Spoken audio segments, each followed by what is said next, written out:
Would you like to get started? Sure. I'd like to call the joint MOSAC and TAC meeting of Tuesday, March 23rd, 2021 to order. We'll begin with a roll call to assure quorum for both committees. Susan, please take the roll. Thank you. I will start with the MOSAC committee, and when I call your name, please say here. Wendy Wolf. Here. Jeff Berg. Here. Sandeep Berman. Mark DeLayden. Here. John Gleason. Here. Valerie Grover. Here. Annika Bankston.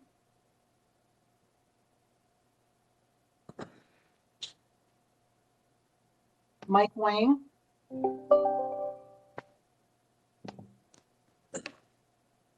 Phil Klein. Here. Brad Larson. Here. Susan Morris. Catherine Neuschler. I'm here. Michael Robinson. Patrick Shea. Jamie Sherman. Here. Thank you. Lisa Valbrecht. Kevin Watson. Tanya West Hafner. Here. Thank you. I will now move on to the TAC membership. Mark Maloney. Here. Scott Anderson. Here. Kristen Asher. John Dussman. Here. Robert Ellis. Here. You, Dale Follin. Here. Jason Meckel. Crystal, and forgive me, I don't know how to pronounce your last name. Crystal Ing. Here. Matt Som. Yes, I'm here. Jim Stark. Here. Jamie Wallerstedt. Bruce Westby. Jim Westerman. Ray Wollo. Here. Thank you. We had a couple people come in while you were taking the roll. Okay, I'll scroll back up. So Sandeep, did you join? Annika? Here. Mike Wang? I'm here. Thank you. Susan Morris? Mike Robinson? Patrick Shea? Lisa Valbrecht? Kevin Watson? Okay, I'll go back through the TAC membership one last time. Kristen Asher? I'm here. Jason Meckel?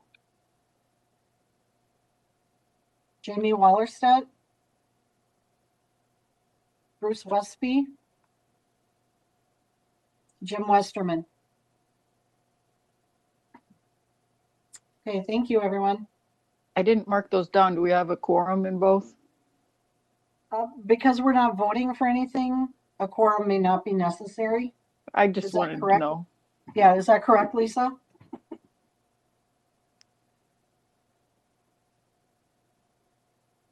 You're asking if we have a quorum? Yeah, do we need a quorum if we're not voting on anything? We shouldn't, no, but I think we do have a quorum, in terms of numbers. Let me double check MOSAC. MOSAC quorum is 9, and I believe, and we have 12. And TAC membership has 10. So yes, I believe we have quorum for both. Thank you. Okay, Mhm. So Governor Walz has declared a peacetime emergency in response to COVID-19, and the Metropolitan Council Chair has determined that it's not practical or prudent to conduct an in-person Metropolitan Council meeting for reasons stated in the Governor's emergency executive order. Accordingly, Metropolitan Council members will participate in this meeting, or actually MOSAC and TAC members. Let's see, where was I at? Via telephone or other electronic means, and the meeting will be conducted under Minnesota statute section 13D.021. The meeting will be streamed live and recorded. We encourage you to monitor the meeting remotely. If you have comments, I encourage members of the public to email us at public.info@metc.state.mn.us, and we will respond to your comments in a timely manner. Okay, so now we've gone through the required statement for a remote meeting. Next up would be the approval of the agenda, and we'll do that by consensus. If anybody has any concerns that they don't think that, or they want to change the agenda in some way, speak up now. Otherwise, we'll consider the agenda approved. Anyone? Not seeing anyone jumping at the chance. We'll go with the agenda. Thank you. So our primary purpose today is to review the proposed 2021-2022 work plan and introduce a tool to support future meetings. We're going to first hear from a presentation from Council Water Supply Planning Staff Person Lanya Ross and Emily Steinweg about the work plan. So go ahead, Lanya and Emily. Hi, thank you all. I'm just going to do a quick check. You can hear me all right? This is Lanya Ross speaking. Yes, we can hear you. Great.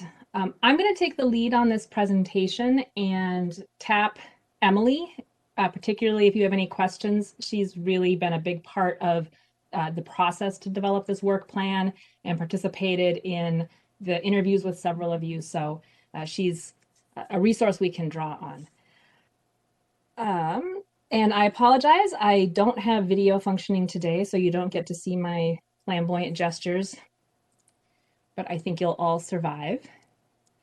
I want to start just by kind of regrounding in the responsibilities of MOSAC and TAC, because that really shapes how we're approaching this proposed work plan. And I also want to encourage you, before we get started, if you haven't opened the link to the memo for the work plan, it might be useful just to have that open to refer to. That's much more detailed, and so that might be good information to digest. So that link is on the MOSAC webpage and came to you as part of your invitation.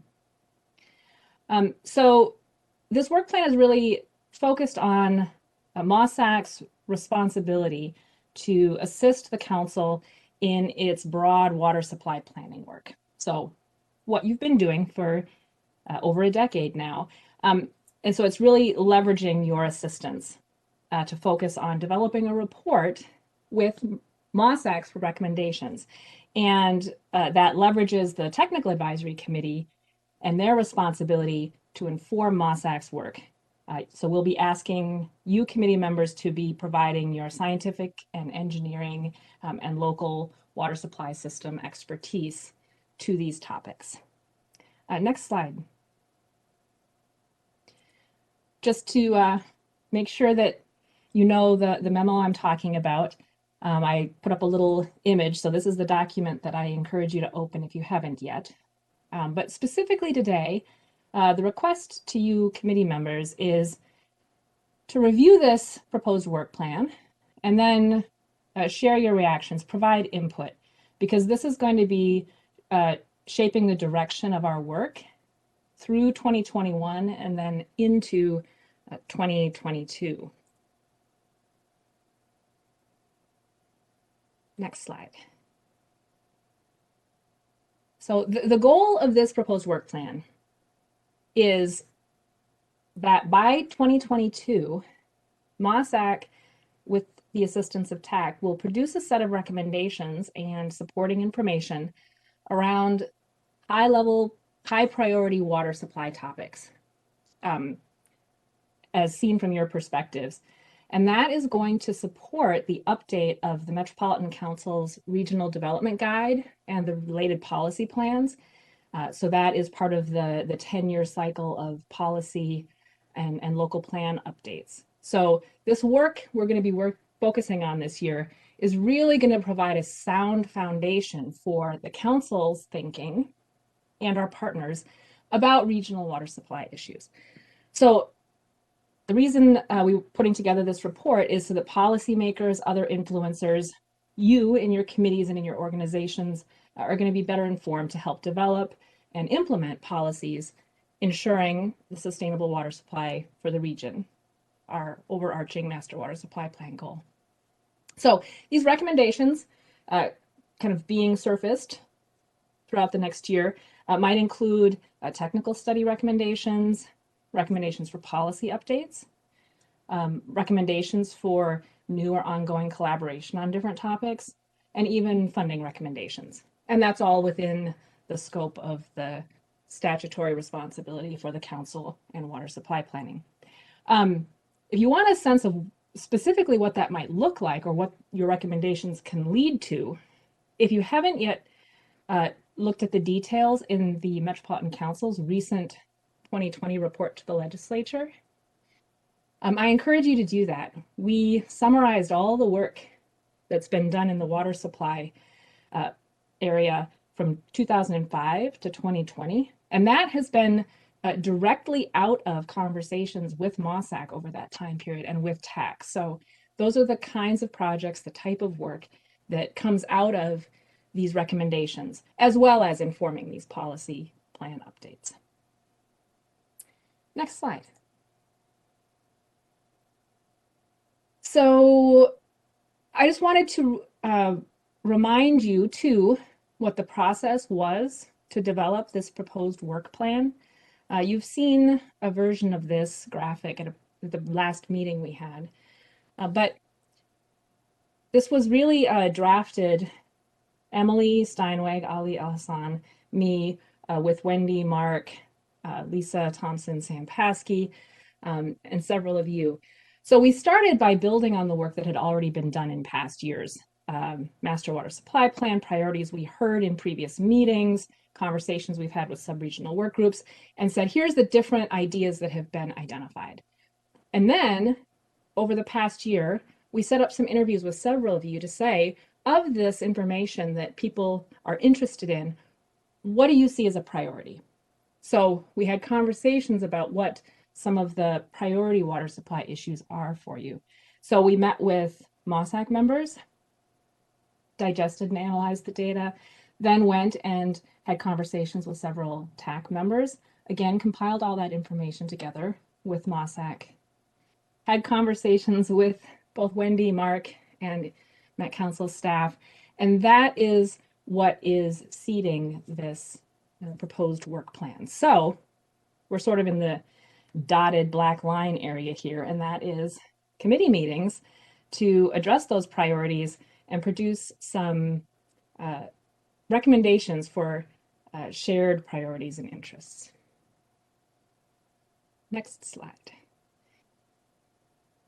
So this table is just a summary of the more detailed information in the work plan memo, but I just wanted to give you a high-level sense of what we're proposing.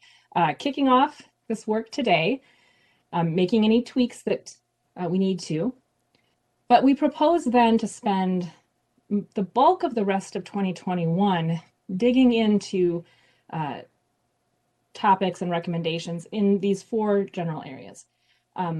Talking about contamination, water quality in April and May. Looking at the intersection of land use and water supply, source water protection is an example, in June and July. Then tackling groundwater and surface water interaction, and there's some technical information and water cycle scenarios that might come into conversation there. That would be August and September.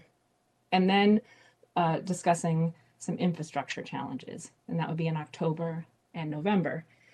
We don't want this work to, it's not just going to be your responsibility and housed in these committees, but we know that there is some broader perspectives we need to connect into this.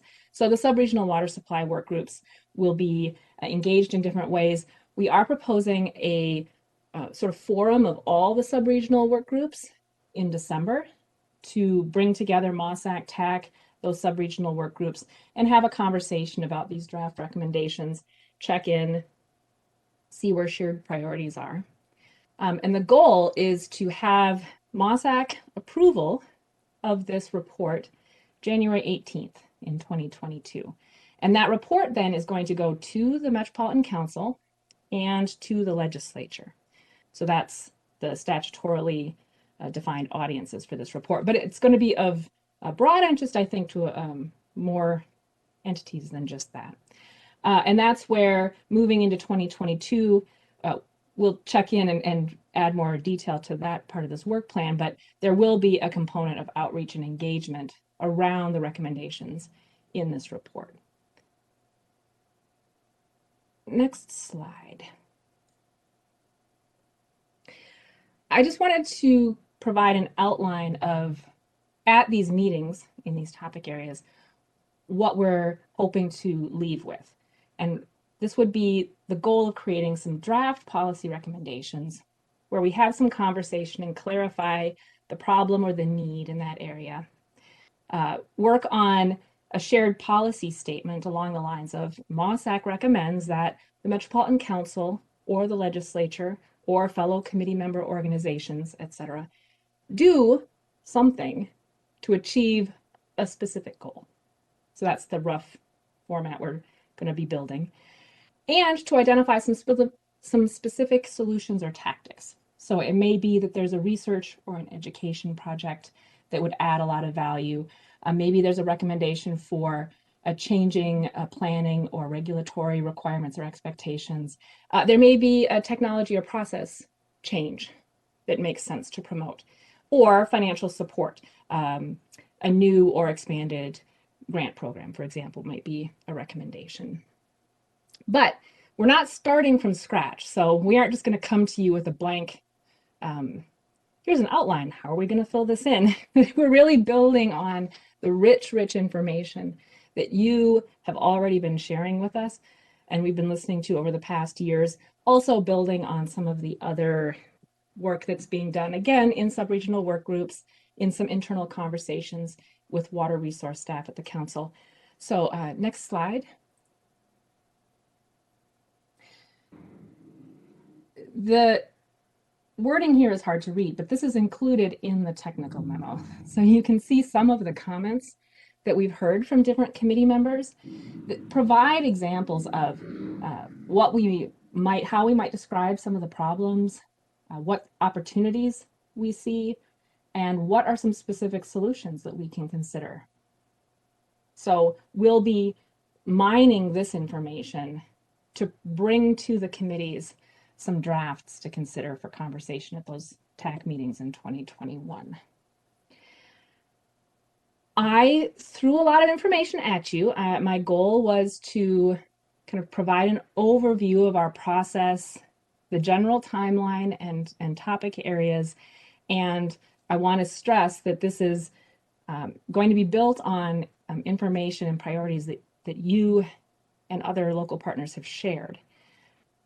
But that's a lot. So I'm going to stop and I want to open this up for your reactions, your questions, your suggestions, any concerns, or aha, that really works for me. So Susan, I know, will help watch the chat, and Wendy as well.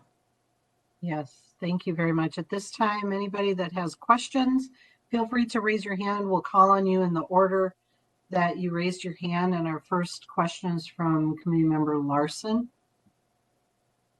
Yeah, thank you. So could you go into a little more detail if there's things that we have questions about or items that we're interested in?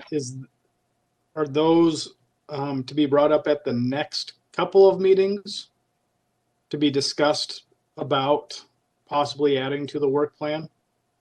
or how does the work plan get amended? Could you go into more detail about that? Good. My mute just hit, right? No, that's a good question. If you have some specific suggestions now is the time for us to make some shifts. So I would encourage you to share your thoughts with the group. Yeah, so can I go ahead and jump in, Lanya? Please, yep. So I'm the city administrator for the city of Savage, and we partner with the city of Burnsville to get our drinking water, and we do that to protect some unique, sensitive natural areas here in the city of Savage. We have a boiling spring and we have the Savage Fen. So that's why we're partnering with the city of Burnsville. We get our water from the Kramer Quarry, and that quarry is bordered by 2 landfills, one that's lined, one that's not lined. And there was a report that came out last week, it was in the paper this weekend, stating that the unlined landfill, that's the freeway landfill, was leaking PFAS, or the forever chemical, as they like to call it in the article. I was wondering if that is something that could be looked at within the MOSAC work plan. Thank you for raising that. Yes, I think that is exactly the kind of or it's an example of the kind of topic that this work plan was based on. And as I'm looking at the work plan, the 2 places that I see that fitting would be helping to shape our conversation and our approach to the water quality and contamination challenge. As we talked with committee members and staff, the topic of water quality and contamination can be interpreted as, what are some specific things we think we need to have an approach to? PFAS or chloride, nitrates. Another way of thinking about it was, we know that there's going to be unexpected contamination appearing. Can we do some work and make some recommendations to clarify what our roles should be, or how we might approach coming together to scope a response to contamination, regardless of what it is? What partnerships would be helpful? What kind of information do we want to have beforehand, because that helps us be more responsive? So the way that you described this, to me, makes a really nice case study of, here's a challenge. What were some tools that we had in place that helped us respond well, are helping us respond well to this challenge? What are things that we're struggling with and we wish we had for a challenge like this? And then does that help clarify maybe some recommendations we can make to the council, to the legislature, to others, to reduce those challenges or to increase the helpful tools? So that might be one way we could approach that. So that was just me and my response. Well, yeah, I was wondering if maybe we're just really learning about this week. We're only on Tuesday. We read about this over the weekend.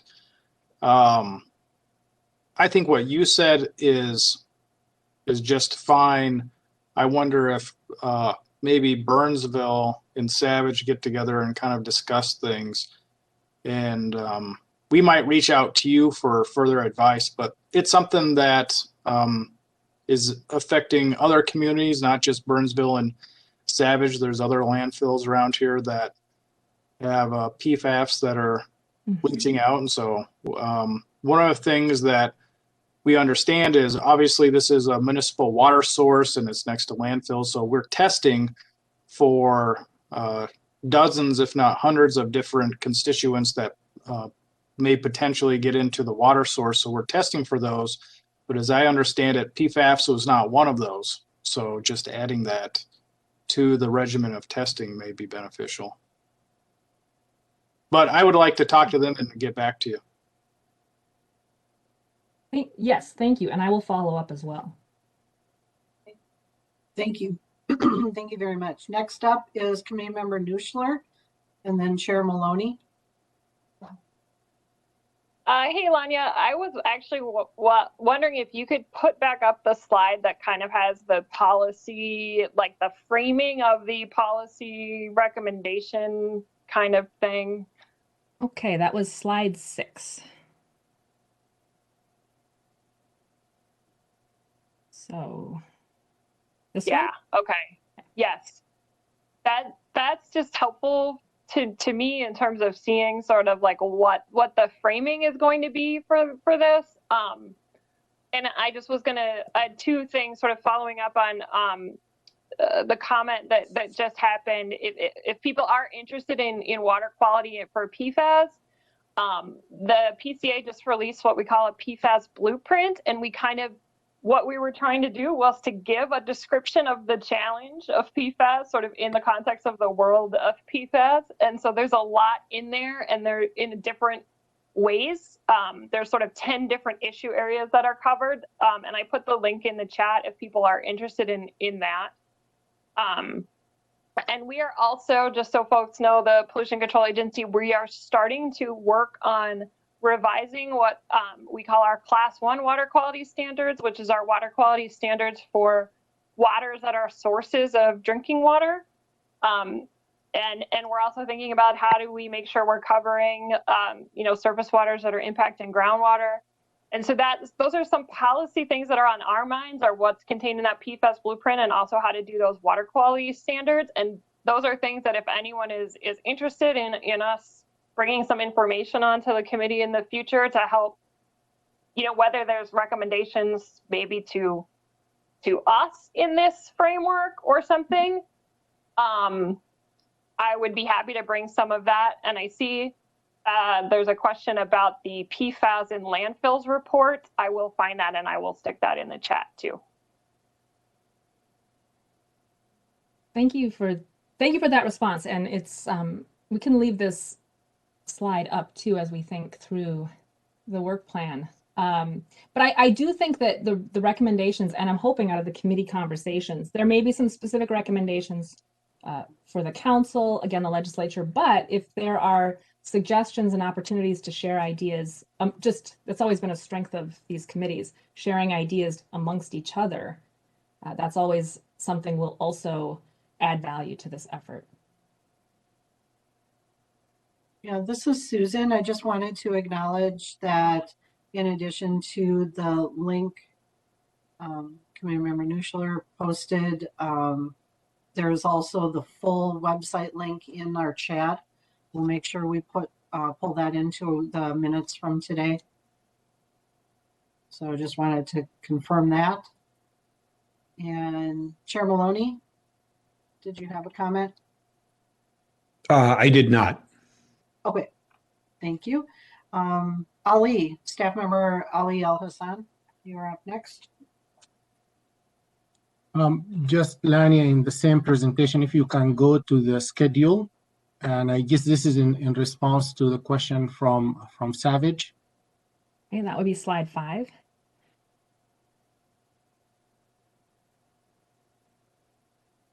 So I think thanks a lot for raising this issue. I know that PFAS is an emerging issue for state agencies, for all water suppliers who are dealing with this. One of the first topics that will be addressed is contamination and water quality. So I think in that meeting, which is going to be 2 meetings, actually TAC and MOSAC, these issues could be discussed in more details.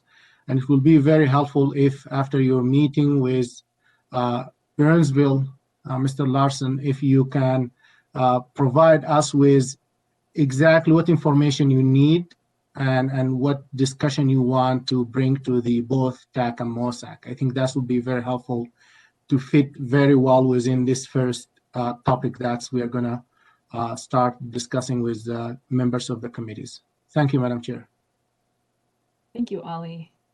Yes, I will be drafting some materials, and I'll reach out to Brad and others too to prepare that draft for the TAC and then the MOSAC meetings. I appreciate that. Yeah, so we have a number of links in the chat. We will be sure to pull those into the notes for today as well. And at this time, I do not see any other hands raised. Are there any other questions? We have a little bit of time, and I know some of you are, well, I'm sorry. I know all of you are incredibly busy and may not have had time to really delve into this work plan. So I'm actually going to sit here and stall a little bit just to give everybody a chance to flip through that document. And I'm particularly interested, I've definitely worked with many of you for a long time now, and those who I have not yet gotten to know will learn about me, that I am completely comfortable taking some criticism. So if there is anything here that is a red flag for you or gives you heartburn, please feel free to share that, because that usually means there's something kind of that really needs to be clarified, or there's a question there. So I always interpret that as positive feedback. And this is Chair Wolf. I'm known for having a thick skin as well. So feel free to say what's on your mind. And also, this work plan is going to evolve as new information becomes available. And so there will be opportunities throughout the work plan to, if you think of something that needs to go into one of these topics, you can add that at a later time too. Madam Chair, Yes. I'm sorry. For some reason, I can't find my hand to raise. This okay. is Mark Delyden. I'm commissioner from Wright County. One of the things that I noticed on these work plans are a lot of questions and statements and concerns is the chlorides that are being used on the roads. I know that there's been some education going along with that. I know the people of Minnesota like their perfect winter roads. How do you think that this can be addressed for the future? Additional education, making sure that all the different departments have the equipment so that they use the least amount of chlorides in order to protect the roads, or protect the drivers, I should say. But having people stop driving. And that's not going to happen for me, I'll tell you. I got a 4-wheel drive. So maybe that's what we need to do, is get everybody 4-wheel drives, and then we don't need to keep the roads quite as clean. See, Well, there have been a lot of efforts on that front going on lately. And the other emerging issue is water softeners, because they use a lot of salt. And old water softeners use a ton of salt, where new ones are a little more nuanced in their treatment and don't use as much. So there's a couple of avenues there on chlorides. Is that going to be part of the contamination and water quality, Lanya? Chloride has definitely come up in multiple ways. So I think having a conversation about chlorides will be a good conversation to have. I don't know if the committees will come out with specific recommendations about chloride, but it may be that there's recommendations for strengthening some of the work that's being done. Chloride is, for those of you who haven't made the wastewater connection, chloride is also a particular issue for the Met Council because of our role in wastewater treatment, which ends up being very high in chlorides, and also our stormwater management with the runoff from the roads, and in drinking water related to the softeners. So it's an issue that really spans the full water cycle, and that's, I think, why it is of interest. So I'm jotting notes here to think about how we might create some good committee discussion around this topic that provides us information about how we want to think and approach chloride, but also that might help us think about how we want to approach managing across the water cycle as well. So I'm hearing interest in chloride, so I've got that noted down. Thank you. Thank you, Lanya. At this time, Committee Member Anderson has his hand raised. Thank you. I just had a quick question, Lonnie. Could you talk about, and if I missed it, I apologize, but we just recently met the West Metro Water Supply Group and had some discussions about wellhead planning. Does that fit into this, or how does that fit into this, especially with the land use intersection question and probably the contamination and water quality piece? Thank you for raising that question. For those of you who don't know, we are working on a pilot project with communities in the West Metro and the Department of Health to explore a multi-community approach to wellhead protection in parts of the metro where drinking water supply management areas from one community overlap with another community. So how can we coordinate better and have more consistent understanding of vulnerability? And I think given the importance of source water protection and given the interest in collaboration with the council's land use advisory committee and source water protection, that was identified as a shared interest there. And given the great work that's being done in the West Metro, I definitely see exploring new approaches to source water protection being part of the discussion. I think it probably fits best in this current structure in the intersection of land use and water supply. But I think that could be a very fruitful conversation to have in a region-wide committee like MOSAC and TAC.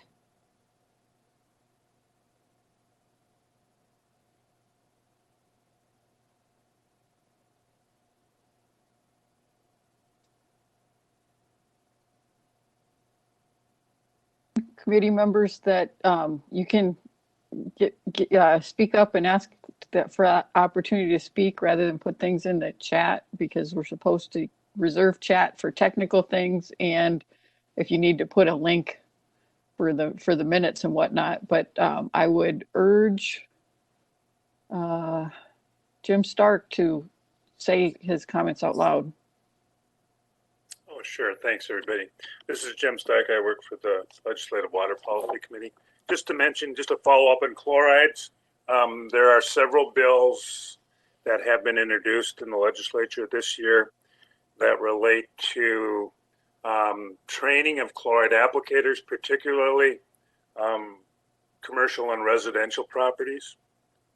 Much of that training is available in the metro from the MPCA, and that's really good. It needs to be expanded.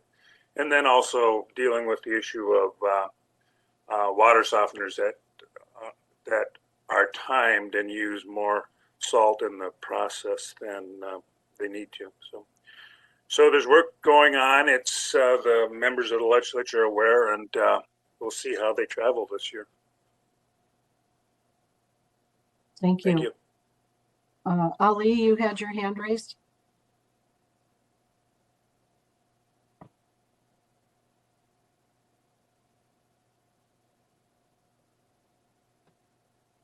And you have lowered it. Did you have a comment or are you good? I'm sorry, I forget to unmute myself. Sorry again. So thank you, Madam Chair, for the opportunity. I'm just in response to the question that's raised by Scott. The effort in the West Metro is again, it's in its early stages, and we are working together to address some issues related to wellhead protection planning, especially in areas where the wellhead protection area is outside the jurisdiction, the political jurisdiction of the community. And these are some of the issues that many of the communities in the West Metro, they are seeing, and they wanted to address that. How is that fitting? It's fitting again we can fit it under the contamination and water quality. Also, we can fit it under the intersection of land use and water supply.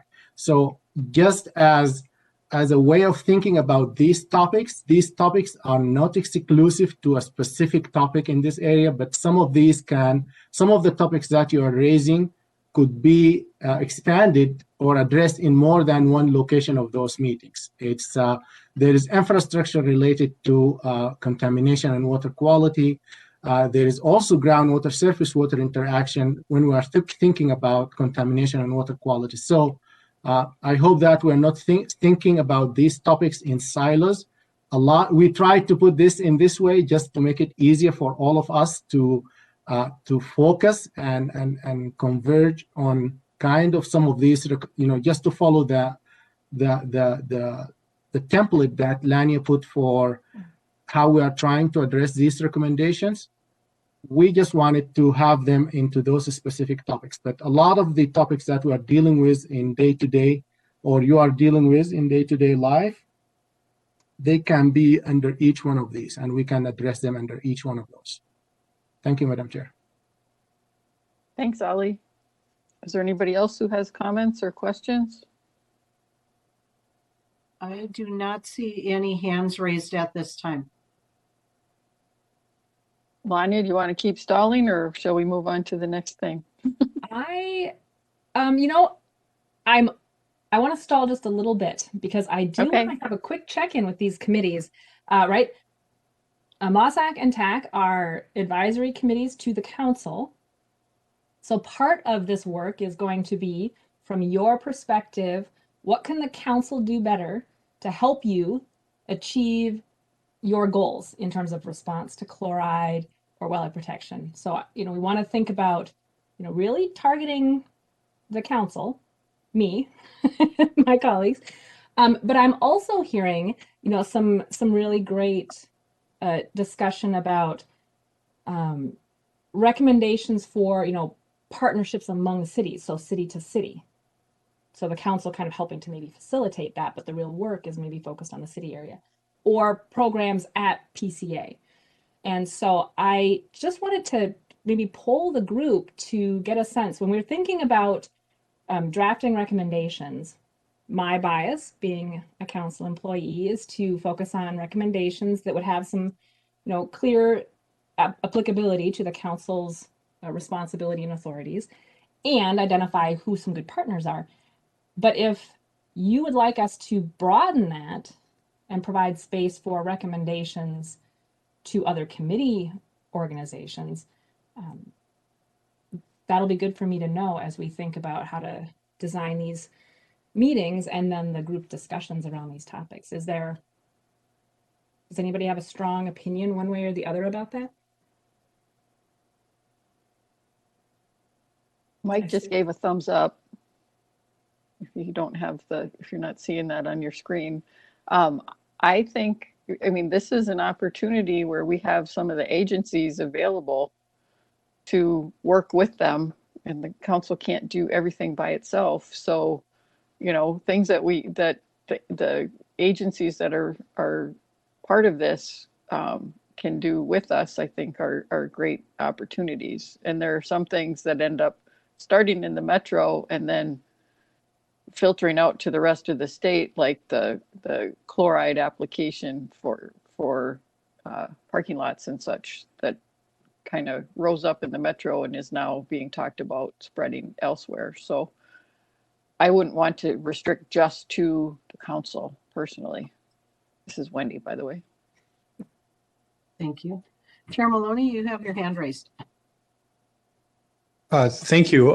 I just wanted to kind of throw it out there that one of the real ways that the Met Council can add value in this topic, especially as a non-regulator, is in the role of kind of a convener. We're finding that just simply the Met Council having meetings that bring local governments together, either in the regional work groups or along the lines of water efficiency grants or things like that, has tremendous value, because I think it's been stated somewhere in the materials that maybe a comment was made by one of our members, either MOSAC or TAC, that water doesn't observe jurisdictional boundaries. And so a regional perspective to some of these topics is a good foundation, I think, for cities. Because if you go city by city, we can all have different perspectives about topics. But I think one of the real values that the Met Council can add, or the value that you can add to the local governments in the water area, is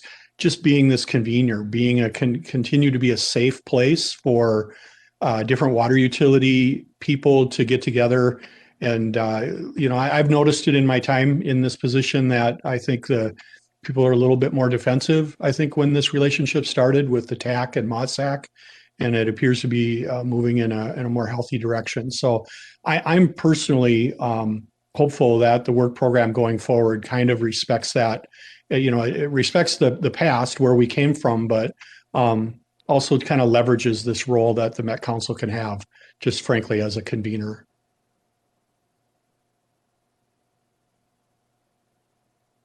Committee Member Wang, you have your hand up. Yes, thank you. Thank you, Madam Chair. So again, you guys can hear me, right? Yes. Yes. Okay.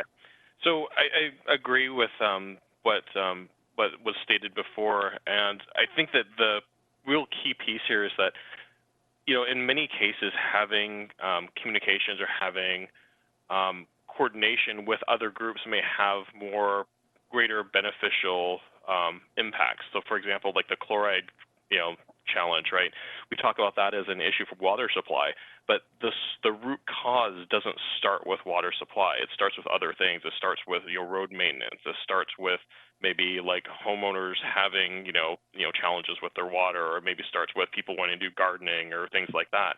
So having those connections to other working groups that may have some influence or impact in those issues can help us, and it's a two-way street.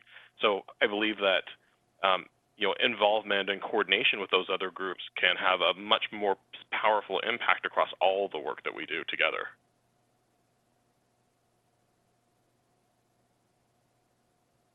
Great Lana, point. you had a comment? Yes, you sparked a thought that I want to bounce off the group. This proposed meeting schedule and topics is focused specifically on your committee's meetings. But in the past, we have had joint meetings with the Land Use Advisory Group, or if not a meeting, we've taken water supply information that's been presented to MOSAC and shared it with LUAC and had this similar conversation. I've talked with some of the other advisory committee staff here at the council about opportunities for sharing information with transportation, or we have different groups. There may be some opportunities for some shared topic exploration, and would there be appetite in this committee or you committee members in just being made aware of or attending presentations in other committees to hear what that reaction and their perspectives are? Because we can add that to this work plan as ad hoc informational meetings as appropriate. Does that make sense? So I do not see any hands raised at this time. But Mike put a comment in the chat. Perhaps you could put your comment into words, Mike? Sure. So let me just hop on video here. So I think that the thought was that as I was kind of thinking through the things that originate challenges and that may have other groups associated with them. For example, like agriculture is nitrates and ammonium are used for as fertilizer and things like that. Where does that go? It goes into our water supply, but we don't control what happens on the agricultural side. We have to deal with it. But having discussions over what strategies are in terms of things going to help benefit our agricultural community, but at the same token also help our water supply too. Likewise, we look at lakes and rivers and watershed areas where we have, for example, problems with milfoil. So people get rid of milfoil, but they need to use other chemicals or things that enter, again, the water supply to get rid of these things, or invasive species of animals, right? Like carp, for example. And transportation is another one that we just talked about, is one of the most obvious ones. But I think that some of the challenges we deal with having a good water supply are things that are part of this much larger picture. So trying to fix the problem by just saying we're just going to find more sources of water isn't necessarily a good long-term strategy in and of itself. We have to plant the seeds to say, how do we, as a larger community, looking across these different sectors, the sectors that we artificially create as humans, right? Say, how do we make sure that we're doing the right things to have a good water supply, to have roads that are safe, to have lakes that are free of pesticides or invasive species, and make sure that we're also farming efficiently and generating the crop yields that we're expecting, right? So how do we look across these different boundaries to make sure that the solutions that we're working on all work together, so a great solution for agriculture doesn't end up resulting in something that's bad for us or vice versa. And that's where I was kind of going with that in terms of just throwing out there some potential different areas where there may be overlap, because watershed or a water supply very much overlap, for example, or agriculture and water supply overlap, right? Like my wife grew up in Slayton, Minnesota, and one of the challenges that you hear about in those communities, those rural communities, is that like, wow, there's like a lot of people got cancer this year, right? And then a lot of people kind of can attribute that to it's all the pesticides in the water and things like that. Well, it's like, that's kind of scary. You think about it, it's like, you spend a lifetime exposed to that water. What does that mean in terms of your healthcare costs, in terms of your quality of life, your life expectancy? That's a lot of questions that become raised by that could we be better making better decisions about what we're doing while also benefiting our communities? Thank you for that. So I'm sorry? No, thank you. As we think about this Metropolitan Development Guide and the broader council policy and planning, I mean, the way that you laid out those connections, I think really fits in with that sort of bigger picture framework. I mean, you think if we think about it from the perspective of, if we have a good water supply policy that also helps reduce healthcare costs and reduce like incidence of cancer, wow, that's a huge win for everybody, right? Especially we can make sure that it's not costly, it's not impacting the economics of what we do. Wow, that would be a huge win, right? Or if we had something that impacts the ability to, helping our lake shores be, cleaner, right? That's a great win for all of us. Yeah. So how can we? I think it's us thinking outside of our normal box. So, Madam Chair, if I could. Yes. This is Susan, the recording secretary. I just want to remind all of our committee members that the chat because we are recording this live stream and we're live streaming, the chat should be reserved for those who have technical difficulties. So if you do have comments, please raise your hand. We will call on you rather than posting it in the chat, because those who are watching the live stream may or may not be able to see the chat. And this is Wendy again. If you either can't raise your hand because you're on the phone, or it doesn't get acknowledged and there's some silence, feel free to just pipe in and ask for recognition. We can be pretty informal. Yes. So anybody else have comments or questions? At this time, I do not see any other hands raised. And Lanya, to acknowledge, we have about 6 minutes left in this segment. Thank you all for letting me egg you on. I really appreciate that. That it's exactly this kind of discussion that really I know Emily, Ali, the rest of our staff listen very deeply to, and it shapes how we approach the work that we do. So thank you for that. If there are no other questions right now, I wanted to move on to a very short little demo to share with you a potential tool that will help us do the work at these next meetings. And so, Greg, thank you so much for keeping on top of all these presentations. This would be the presentation about an online tool. So if we can just go to the next slide. One tool that we have started to use in environmental services, and we're working on trying to expand for use throughout the rest of the council, is called Mural.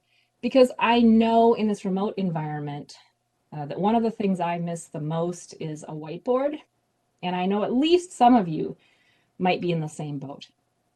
But we had gone to so much trouble to really change how we ran our committee meetings so that they were more interactive and small group discussion and sort of co-creative, right? We were sharing ideas. And that gets to be a little more challenging sometimes with these online meetings. So I wanted to share this potential tool with you and propose that we may use it at future meetings. And the slide is just what this website would look like. And I created a tutorial. And I have a link that I am going to send out after the meeting. We'll include it in the notes so that you can explore this yourself. But I'm going to actually share my screen and show you what this looks like live.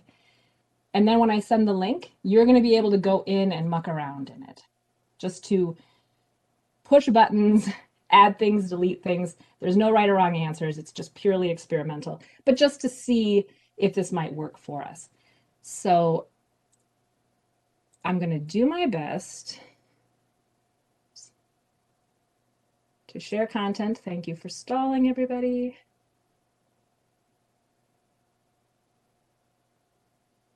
All right, quick question. Do you guys all see a big, creepy looking black screen with a pink box that says enter as visitor? I see Wendy's nodding. Yes. So when I send this link to you for Mural, this should be what comes up. And so you can enter as just a anonymized animal or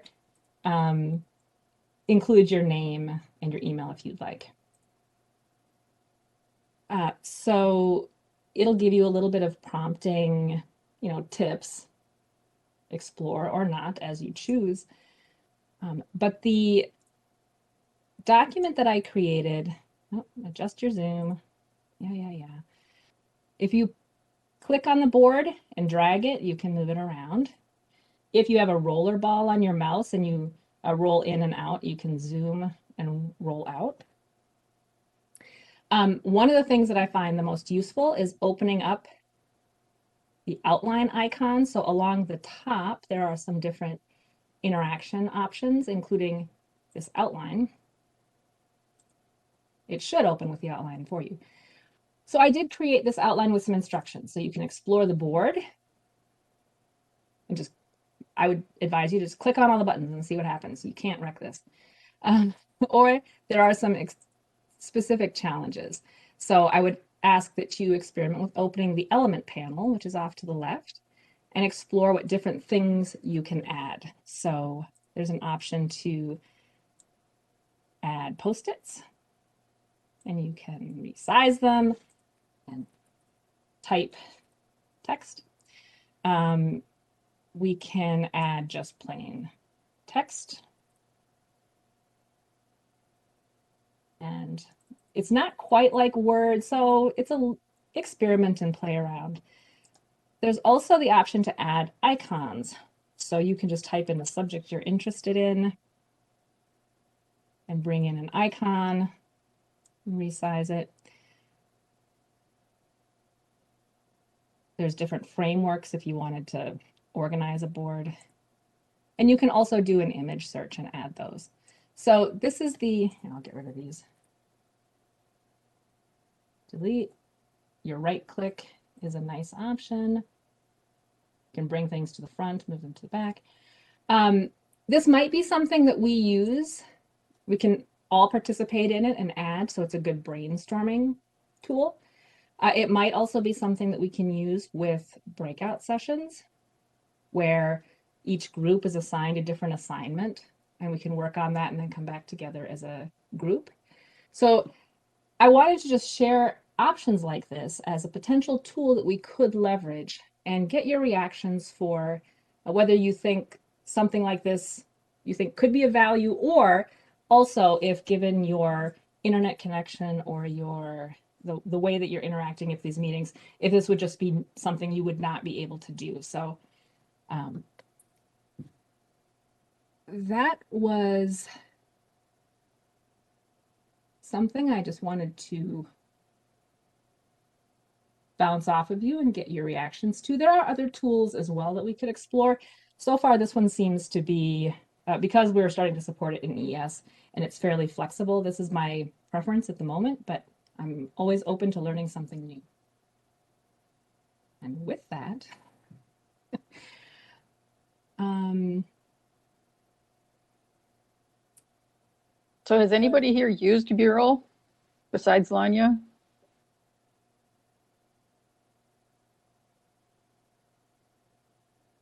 Got the thumbs up from Mike and from Annika.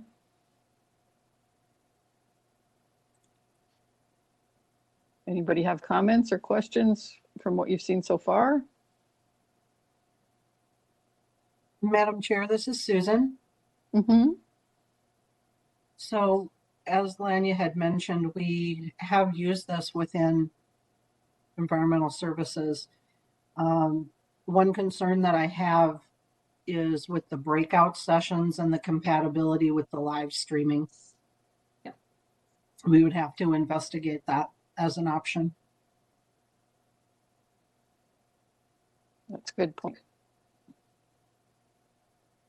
And I completely recognize, right? We want to be transparent. This is a public meeting. So if some of this technology doesn't work for that, that's fine. We'll get creative and find other ways. For those of you who have used Mural, has it worked, or has it been a struggle? Are there any lessons learned you'd be willing to share? We recently used it in Minneapolis just for some exact kind of functions as this, breakout sessions with big groups. And it very much is like you're working in a conference room together with a big whiteboard and Post-it notes. So I found it a very useful software, useful tool for this type of collaboration and group meeting. So. Yeah, I've used it professionally as well in multiple different forums, and also for training sessions I attended too. So it's a fantastic tool. There's a lot of similar tools in that space, but this is a fantastic tool. It does a great job. Everyone who's used it seemed to picks it up really quickly. It's very seamless in terms of experience. So as something where they would say it's like a low friction kind of thing. You can just jump right in and use what you know and just start using it, and then contribute pretty immediately using the tools in a very simple manner. Just start organically, growing what you need to know as you start using it. So it's a great tool for collaboration and for sharing ideas and kind of simulating that whiteboard when people are in different places. Absolutely. Yes, Madam Chair, this is Susan again. I'd like to acknowledge that was Committee Member Bankston and Committee Member Wang. Thank you. Is there anybody else that has questions or comments? Madam Chair, Phil Klein. Go ahead, Phil. I guess with the whiteboard and everything, are we intending to just do virtual meetings from now on, or are we going to actually try to meet in person? That remains subject to the governor's order. So we don't know when the in-person meetings will be able to start again. This would be something to use until then, but yeah, eventually I would assume we will meet together in person again. Okay, no, that's fine. That's all I had. Anyone else?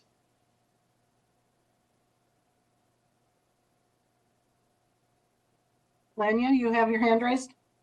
Yes, I did want to acknowledge that if we do use Mural, I understand that some of you would attend a virtual meeting perhaps just on your phone and may not have access to Mural. And so if we were to do it, we would always work to provide alternative ways to contribute the same information. I'm very cognizant that not everybody has the same access to the same resources. And so we do need to always have sort of a backup or alternative options. So allowing people to contribute in other ways, but also reading the information out loud so people who are listening know what's been posted. Is that what you're suggesting, Lanya? Yes. Okay. Anybody else?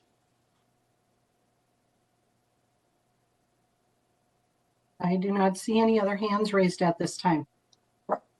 Okay. Well, if you think of anything, you can always email Lanya or speak up before the end of the meeting. And otherwise, we would be going on to the update from Ali. Leslie, shush.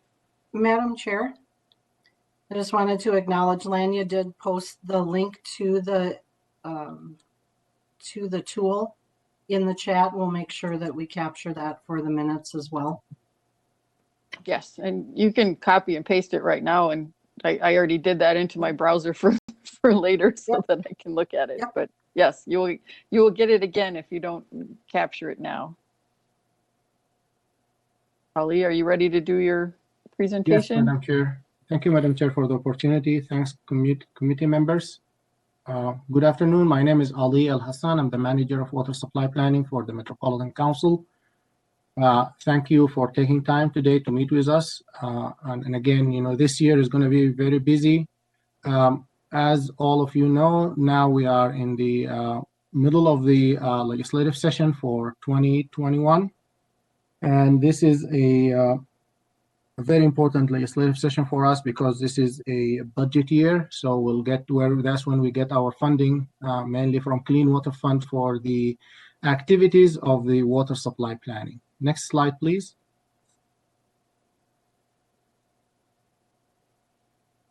I just wanted to make sure that MOSAC members are aware of some change that happened last year, 2020. The governor office has introduced a new process to appoint MOSAC members. That's different than the past. And if you have been a member for MOSAC for many years, this is a new process. This is going through the Secretary of State's open appointments process. Members are requested, interested members or interested candidates are requested to fill out an application through the SOS website, and I think that you have a link for that here. That process is very easy, and I think one of the members, I think the first member that the process went through this process is Valerie Grover from Dakota County, and I think just my understanding from the process, it's a very easy application. It doesn't take a long time to apply through the SOS website. And then I will work with any members or any candidate who is interested in being reappointed or appointed to go through the process and provide what's needed from them to prepare so that they can apply. I'm not sure if Valerie, if you have any comments about the process, just to make sure that the rest of the members know about it. If you have any concerns or any comments about it, Ms. Grover? Hi, Ali. Yeah, I feel like this happened a while ago, but from what I remember the process, it was pretty simple. Just, resume process, and then I actually got a phone call from the governor's office let me know when it was accepted and when it would be posted official. So the application process itself is really easy. It doesn't require a lot of effort. So hopefully we will coach anyone whose time is his terms or her terms ended and they are trying to reapply, or if there is new members who are trying to apply, we'll coach them through the process and we'll clearly communicate what's our requirements for the application. Right now, we're working to fill 6 positions that became vacant as a result of terms ended for some of the members. And we are going to have this process in the next couple of weeks, as I understand, talking to our government affairs staff. Any questions? Ali, just to clarify, I pulled up the website and searched for water supply, and it came up and it says no open positions right now. Are you saying that they're going to be open in the next couple of weeks? Madam Chair, that website, they didn't update it for a while now. They didn't include what's opening for us, but they communicated with us that we have 6 positions that their terms ended, and they wanted us to contact members ahead of time to make them aware of that. We started this process of contacting all the members, and as soon as the governor office put that on, make sure that this is declared as open positions, the SOS will update the website and will have it as vacants for some of these positions. But as of now, I understand it's not updated. And can people apply before it says open, or do they have to wait until those They positions have are to wait posted? until it's open, Madam Chair. Thank And you. I will let the current members aware of that, and we'll make a announcement about the openings in all the council means of communication. Thank you. Are there other questions?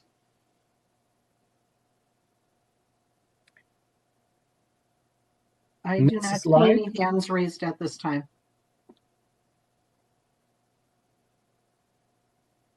Next slide, please. So talking about the legislative updates, the Met Council have requested funding from the Clean Water Fund early last year. The process started last year, and I came in front of MOSAC and TAC last year asking for support for our request for the funding for the two programs that we run in the council using the Clean Water Fund. The first one is the Water Demand Reduction Efficiency Grant Program and the Metropolitan Area Water Supply Sustainability Support Program. The funding from last year, the process was having some again, as we are going through the COVID and the responses from the state, the projection of funding available for Clean Water Fund, we have to adjust our request several times. Early on, we have to reduce our request because there was an anticipated shortage in the funding. Luckily, as the projection for February of this year became that the state will have a surplus, it became very clear that the Clean Water Fund will have a surplus also, and that's why we requested more funding for the Water Demand Reduction Efficiency Grant Program. The reason for that is last year or last biennium we received $750,000 for this program, and the requests from the communities were at 1.4 million. So we were only able to meet half of the request of last year from the communities. We tried to give all the communities who applied some part of, funding, but they didn't get the entire amount of funding that they requested. We have to portion the amount of funding based on what's available for us. So that's the reason that this program is very popular in the communities. There is a lot of demand. Actually, right now, I have 2 or 3 communities who are asking for, they went through their funding, they want more funding. And so that's why I think we added another $1 million to it's in this slide saying 2 million. And now our request, because of the new good news about the surplus of funding, we are asking for $3 million. A lot of that money is going to we have a big increase for the water demand reduction grant program. Again, we were, the COVID-19 has impacted the spending of the Clean Water Fund, has impacted the tax revenue. That's the main stream for funding for the Clean Water Fund. This process is still dynamic. There is a couple of bills in the House that have made some change to the clean water funding request that provided by the agencies, but we don't know where is the final amount of money. We don't know that yet because nothing is approved so far. So with that, I would really hope that if we know anything and we need support from you, we count on you. You have provided us support, all the members of MOSAC and TAC in the past, and we are counting on you again if there is any thing that we really need to need your support to provide during this legislative session. With that, I can take any questions, Madam Chair. Are there any questions? At this time, Committee Member Wang has his hand raised. Go ahead, Mike. Yeah, thank you, Madam Chair. Quick question. Do we have any sense of what was requested from the last biennium since we're in the second half of the biennium? Or what may have been in the budget, I suppose? We're in the first half of the Or this is the first half. biennium.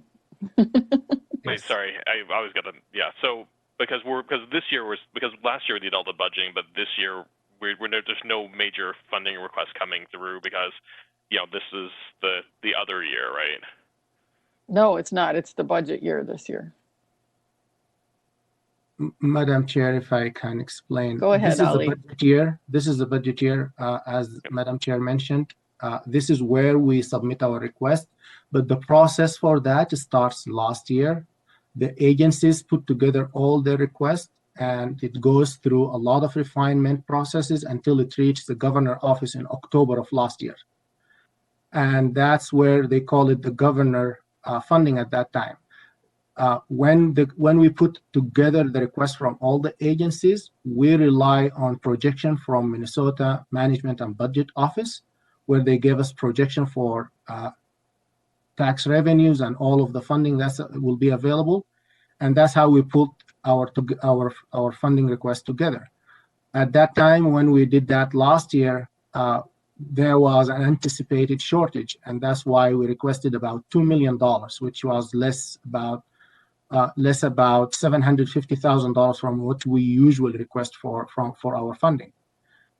Now, because we know that there is more funding available based on the new projection of February of this year, the governor office revised their state budget, including the Clean Water Fund budget, and that's where we resubmitted our request with additional funding for the grant program, especially for us, the Met Council. Did this answer your question? Yeah, it does. Thank you very much. Lanya, you have a comment?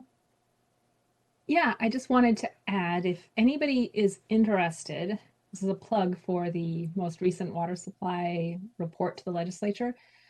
On page 18, there is a summary of the history of the council's Clean Water Fund appropriations from state fiscal year 2010 through state fiscal year 2021. So if you're at all interested in knowing how that's fluctuated over time, that's on page 18, and I can share the link.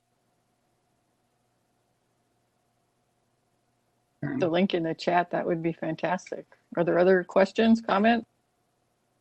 Madam Chair, just a comment about the Clean Water Fund. The Clean Water Fund is the main source of funding for these two programs that serve all the communities in the metro area. As example of that project in West Metro, if we really need some technical support, that's the funding for that collaborative effort is going to come from the Clean Water Fund. Northwest Metro has done a study of evaluation of alternative water supplies recently, and the source of funding for those communities was the Clean Water Fund.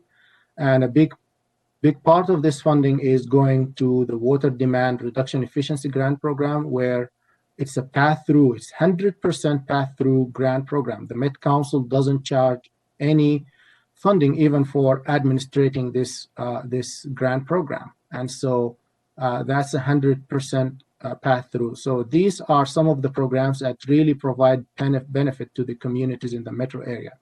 And we really rely on the support of the communities to get this funding and to keep it continuing until the end of the Clean Water Fund in 2034. Thank you, Madam Chair. Thank you, Ali. Yes, it's a huge benefit to the region because the Met Council doesn't have its own funding for water supply. We have to rely on the legislature to provide that money, or else we can't help the region on water supply issues because our tax levies and funding are all very siloed in different areas, and we don't have a funding source for water supply besides the legislature. Anybody else have any questions or comments? Madam Chair, this is Yes. Susan. Just wanted to let everyone know that Lanya has posted the link to the report on the 2005 to 2020 water supply planning activities. That is in the chat, and we will make sure we pull it into the notes for today. Thank you. With that, we move on to next steps, which are schedule committee meetings and support fulfilling vacancies. hearing a bell ringing. That's my poor dog wanting me to let her out. But we really already talked about those things in the other agenda items. Staff, is there more things about that that we need to cover now? This is Lanya. I don't think there's anything added unless committee members heard something that they would like to add as a next step. What I've heard is that council staff will work to send out invitations for recurring committee meetings, that the dates we presented in the proposed work plan, I didn't hear any issues with that, so expect a recurring meeting to show up on your calendar. Ali talked about reaching out to committee members about applying or reapplying using the state's website and process. I did hear, and we talked about shaping the design for those upcoming committee meetings, and so staff may be reaching out for some guidance information. That might be one-on-one phone call, but it may also be that we send out a survey or an information about an upcoming meeting of interest, just informational that you might be interested in. So just wanted to let you know that there may be some information coming to you between meetings. And I just wanted to have a quick check-in. If there's anything I'm missing, we can make sure we add that to our to-do list. And if there's anything that committee members think of between now and then, they can always contact you by email or phone or whatever. Absolutely. And let you know. Okay. If nobody else has any comments, is there anything that you need us to change for the next meeting that didn't work for you on this one? We're always looking for continuous improvement.